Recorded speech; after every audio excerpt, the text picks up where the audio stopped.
Alors je voudrais vous aborder maintenant 4 dossiers de fond. Alors ce n'est pas les promesses, c'est, comme on a vu sur un autre film, ici c'est les dossiers sur lesquels on a vraiment travaillé. Je voudrais travailler sur 4 zones d'attractivité de la ville d'Épernay. La première zone d'attractivité, et là il nous faudra des années et des années pour les mettre en place, ça ne va pas se faire dans les 2-3 ans, c'est la zone des ateliers SNCF, c'est la zone d'attractivité entrepreneuriale. Sur cette zone, je veux créer des nouvelles entreprises qui vont créer des emplois. Je veux faire venir une pépinière d'entreprises et il n'y a pas besoin d'y réfléchir pendant 6 ou 7 ans.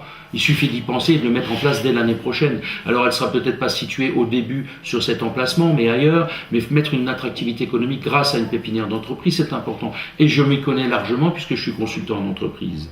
Bien sûr, sur ces ateliers SNCF, on mettra aussi un musée du train, un musée du tramway, peut-être avec une approche dynamique, voire notre dossier sur les ateliers SNCF.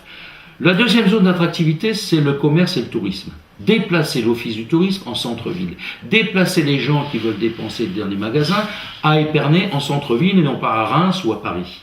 Donc il faut les faire venir en centre-ville, il faut redynamiser la place Eustasie, redynamiser la place Huc-Plomb, redynamiser l'espace des tanneurs, redynamiser les arcades, tout ça par la création de petits restaurants, de petits magasins. Alors on ne va pas faire un style place d'Erlon, mais on a une très belle place du Tertre qui est située pas loin d'ici et qui ne s'appelle pas la place du Tertre, mais je vous laisse deviner comment elle s'appelle. C'est une toute petite place entre l'Union et le centre.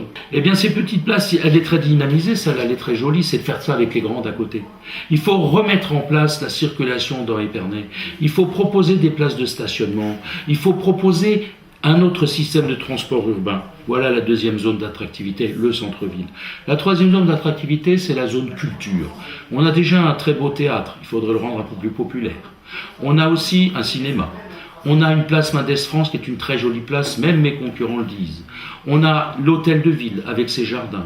On a une orangerie dans l'hôtel de ville. On pourrait y créer un musée des arts.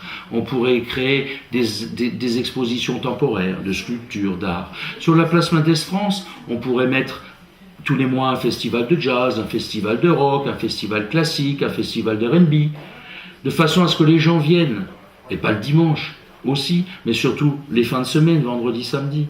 Et enfin, la quatrième zone d'attractivité, jeunesse, sport, association, est déjà carrément en place puisqu'elle est située près du COMEP, Buléo, la maison des associations, la salle des fêtes, etc. Là, il faudrait recréer un parking autour de la place derrière l'église Saint-Pierre-Saint-Paul, et il faudrait, je l'ai déjà dit, baisser le tarif des activités sportives et de Buléo de façon à ce que tous nos enfants puissent y aller quand il le faut. Et il ne faudrait pas oublier aussi de redynamiser un peu la piscine du centre Bernon, tout en haut, qui est une très belle piscine, mais où peu de gens vont parce qu'elle manque d'attractivité. Voilà nos 4 points importants. Dans le pôle culture, il ne faut pas oublier, évidemment, ce qui fait jaser depuis 15 ans ou 20 ans, c'est le musée. Réouverture du musée archéologie avenue de Champagne. C'est évident qu'il rentrera dans le pôle culturel.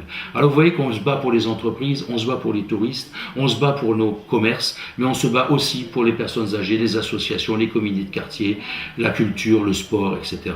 Je vous propose de compter vraiment sur nous. Et pour ce faire, le 23 mars prochain, il faut absolument changer la politique actuelle de déclin depuis 15 ans. Il ne faut pas donner nos voix à n'importe quel parti politique où nous n'avons que des politicards qui ne pensent qu'à eux, qui ne pensent qu'à dépenser. Pensez plutôt à la liste Épernay Enfin, la liste que je conduis. Donc pour voter Alain Léré, tapez 1 sur la machine électronique. Je vous remercie et bon vote pour dimanche prochain.